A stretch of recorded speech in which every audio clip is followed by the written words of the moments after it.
When you look at the stock market, you see the numbers. They go up, they go down. But right now, underneath all that daily noise, there's this fascinating tug-of-war going on between two totally different types of investors. And honestly, this battle could decide where everything heads next. So let's get into it and figure out who's really pulling the strings. So that really brings us to the big question, doesn't it? Who's in the driver's seat of this market?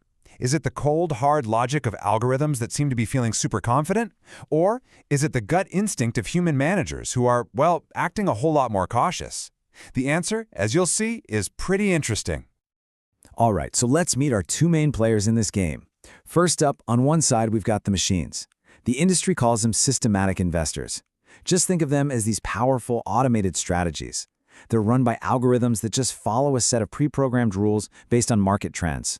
And on the other side, we've got the humans, or discretionary investors. Now, these are your classic fund managers, the ones making gut calls based on their own research, their analysis, and their judgment. So first, let's take a look at the machines. And I gotta tell you, the data here is telling a story of some serious confidence. For them, it is absolutely all systems go. Just look at this number. Right now, these automated systematic strategies are positioned at the 82nd percentile for their stock holdings. Okay, so what does that actually mean? It means they're holding way more stocks right now than they have for 82% of their entire history. That is an incredibly aggressive, bullish position to take. Yeah, to put it another way, this is about as all-in as it gets. The algorithms are looking at the market trends, and their programming is just screaming buy, buy, buy. They are fully betting that the market is going to keep climbing higher. Okay, but now let's flip over to the other side of this tug-of-war, because the humans are telling a completely different story. They are so not all in. In fact, it looks like they're just nervously sitting on the sidelines, waiting to see what happens. And the contrast here is just, wow, it's so stark. Remember, the machines are way up there at the 82nd percentile. The humans, they're only at the 52nd. That is barely above average. It's essentially a neutral stance. They're not making any big bets one way or the other. And this quote right here, it just sums up their mindset perfectly. According to the data, these human managers have been incredibly skittish. I mean, the second there's even a hint of bad news, what they call a negative catalyst, they've been super quick to sell off stocks. And you can really see this pattern play out over the last 8 months. Back in March, some fears about the labor market popped up, and they sold. Then in May, there was some good news on US-China trade, so they dipped their toes back in, but only back to neutral. Then came August, threats of tariffs from the EU, and yep, they sold again. And just this past October, another US-China issue flared up, and, you guessed it, they sold.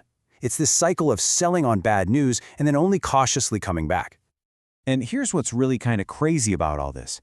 Their caution seems to fly in the face of other really positive data, like company earnings growth has actually been picking up, which is something these managers usually pay a lot of attention to.